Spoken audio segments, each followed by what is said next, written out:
Hi guys, first I want to apologise for the delay in this update. I meant to do it last week. I've just had some issues at home. That's my dogs in the background. See, big Dobermans. But yeah, I've just been on Facebook. But back now, here's the update. I've been up to Queensland. I went up to Queensland, nice big round trip of 2,000 kilometres because I came back inland. I had a great time. Aside from what the reason was when I was up there. But I just want everyone to know that the authorities are really working on this. The authorities being ASIC and our contact in ASIC, who are now working with Queensland Fraud Squad in Roma Street. I've also been in contact with Tom's lawyer, and there's another party that you'll be hearing of in the next few days that me and Wes have been talking to, who's also in contact with the Fraud Squad and in contact with ASIC as well. So, unfortunately, because it is an investigation, ongoing investigation, they will not release too much information to us, but they will publish what they find, and they are really taking this seriously. The person you'll be hearing off in the next few days as well, he has a bit more info because he's got inside information that I don't. But yeah, he'll post that at some point. Hey, doggies. What else can I tell you? Oh, as far as ASIC goes, they really do appreciate all the feedback we can give them, and any of the updates, any of that goes straight to them. So I know a few people are getting emails from ASIC for further information, and yeah, they really do appreciate it. It does help. So also, if you see Tom online trying to scam a few other people, they want to know that as well. So just let somebody in the Refund Club know, and we'll get that over to ASIC. They are they're trying very hard to stop him. Refunds, mate, I don't know where your money is. Tom's claiming he's got none, but there's a huge amount not accounted for. With the 600,000 that he said he's lost, I suggest any members that are still in there do actually ask him for receipt proof of that, because it's your money. I would have thought by now, if Tom was trying to do the right thing, that he would have sold some of his assets that he's managed to gain using your money, and tried to refund some of you anyway, or do something with that. But from what I'm hearing, there's no money left because Tom keeps asking other people for loans. Okay, look, that's the update I can give you. I just want to quickly go over some of Tom's updates that he's done. Oh, sorry. He's my big dog. See, this is Trevor. Hey, Trevor. Can you get off me? Off. Okay. Can you, yeah, we're just going to go over here. I've popped up Tom's latest updates for those members who are booted out and haven't seen the update. It's all here. I've popped it into a new post. We'll just quickly touch on a few things. I just want to keep this short and sweet. But they're saying that your private database with your personal details has gone out. Now, that is not something that has been done by the Refund Club or me. The only forward of the database I've done is to authorities who have asked for them. And, you know, I'm obligated to give that to them. So that's not quite true. He said that you might get emails from people. Look, I don't know how they're getting your email address. I'm guessing from members. All of you were friends, or a lot of people friended other people. They say that we've got a hateful cause. We haven't. A lot of the Refund Club, the 24 that are in it, some of them were refunded, some weren't. The reason they stuck together, because quite a few people didn't, but the reason they stuck together was they just didn't want to see this happening to people. And of course they brought referrals in as well, so they are trying to help you. There's nothing hateful about it. We just don't want to see it happen. And we're going to try and do everything in our power to stop it from happening. Hold on. Tilly, stop scratching. Yeah, sit down. Okay. What else have we got here? There was mention of us trying to blackmail or hurt another admin who came into the group. That admin, no doubt, is Sherry. She wasn't blackmailed. She got a hiding in the support group. But she was also responsible for a lot of people losing money. So she couldn't take it. She left. She's praying for me, apparently, which is pretty cool. I like being prayed for. But we didn't blackmail her at all. This one here is saying that, this Google authentication key, apparently Tom's lawyer sent me a letter, and he did. He spoke to me as well. He's a really nice guy. He's in Brisbane as well. And I think Tommy told him a few little fibs. He recommended to Tom that he actually pay my invoice for the work I've done, because all the stuff that he's now sent to a CPA to audit, it's already been done. It was not able to be completed because we couldn't balance the amounts. And the reason is that Tom never gave us some of the information. But he's always had access to the information. A Google authentication key, as most people know, is something you actually install on your own phone, which he didn't know how to do. But I exported the transaction list for him, and in the end I actually put another key in, which I really didn't feel like doing, that anyone could access it as well. So he's always had that information, and nothing was withheld. I've reiterated that to the lawyer. I had to write a formal letter back to the lawyer, but the great thing is, the lawyer made $200, so he's pretty happy. That's if Tom paid him.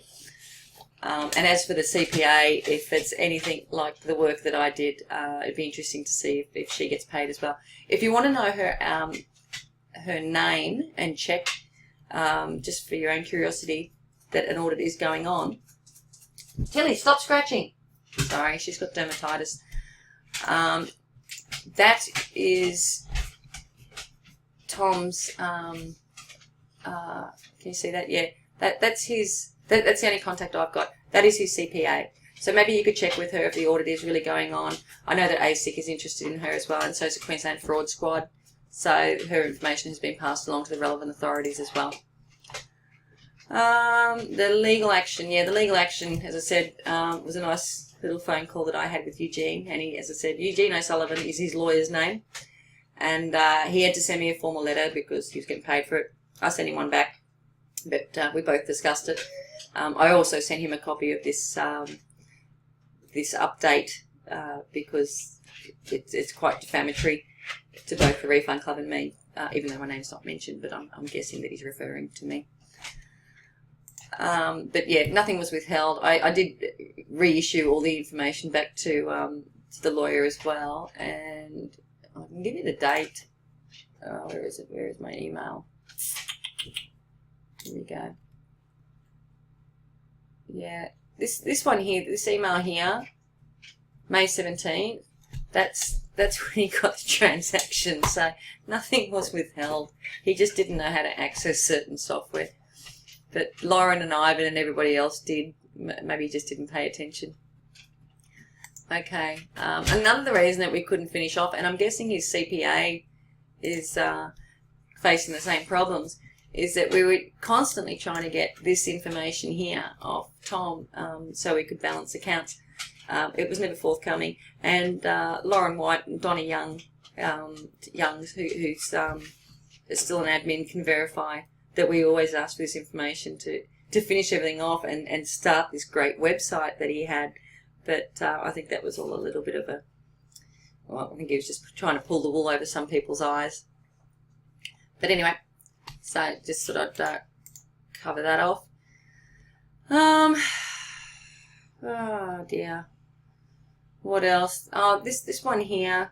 I think this is these statements here. Did we hit a massive speed bump with the private affiliate company? Yes, you did, Tom. But how about you show your members proof of that? So just showing the transaction. I'm sure everyone is just dying to see this 600,000 transaction of your money that's gone to this affiliate group. And also the group, I think we've posted the name somewhere. Was it Typhoon or... I can't remember the name of it. But contact them. But the group, from what I understand, you can only pay in through PayPal, and it's got a refund policy anyway. So by rights, Tom should be able to get that money back. But I don't... I mean, if they've taken his money, then he should be doing exactly what we're doing, which is... sending it through to the relevant authorities to chase up and make sure it doesn't happen again. As for documentation and evidence, maybe you should ask for that too. If you're still a member, ask if you can see a copy of that. Once again, it's your money. All right. Another thing here. Oh, this one here. We have proof that this certain person was actively recruiting and wanting to set up in competition. I can assume that he is talking about Cryptonics. That is owned by me and Lauren White. Lauren White was also an admin. We worked together. He's a very, very nice guy. He's Christian. He was in there. He was trying to get his money back. Not so much from investing, but he did a lot of work. And he has legitimate invoices that need to be paid. But doesn't look like that's going to happen. But Lauren owns half of Kryptonics. And what Kryptonics is not in competition. It's a site to stop this stuff from happening. It's a site where people can, well, I think we're trying to guarantee between 10 to 70% if anyone loses out on new rev shares that we've recommended. But it's, have I got a site here? It's not up yet. I just, it's quite a lot of work, and we've got quite a few riders. But it's a free site. It's basically a charity. And you don't donate any money, but it's just it's run by philanthropists who have put money together and compounded it to try and cover people who go into fresh rev shares and all of that. But as I said, it's a work in progress. It's not finished, and it is definitely not in competition. It is not a rev share. It doesn't have any funds given to it by members. It's just a place you can register, and we make sure that your deposits are covered. Okay, so that's all I can say in this update. In the next few days, there will be another party who will be releasing some information through another form of media other than the internet, and we will post that as soon as we get it. And that's if I'm not on, Wes will post it, and you guys can read all about it. So I'm sorry I haven't got any better news on refunds. I'd really, really push him, if you're still a member, to sell his assets, which is the right thing to do, and get some of your money back for you. And I'm sure people would be happy just with 50%, as long as they get something back. But other than that, we're just making sure we don't like Ponzo in Australia. We don't want foreign people doing Ponzo in Australia. And, yeah. That's the update I can give you. But be assured we have done everything possible to make sure this doesn't happen again. And feel free to vent on the page, and keep following up the report Tom Kent, sign the petition, and let's just hope that some other people can't be affected. So, well, have a good day, and I'll talk to you. Well, hopefully I won't talk to you again, but I'll just post updates. But have a nice day, and once again, I'm really sorry. There are some really good people online, and stick with them, because they won't try and spend your money, they won't steal your money, but just stick with the people that you know are honest and you know, can help you sort of move forward with any online business that you do have. Okay, so bye.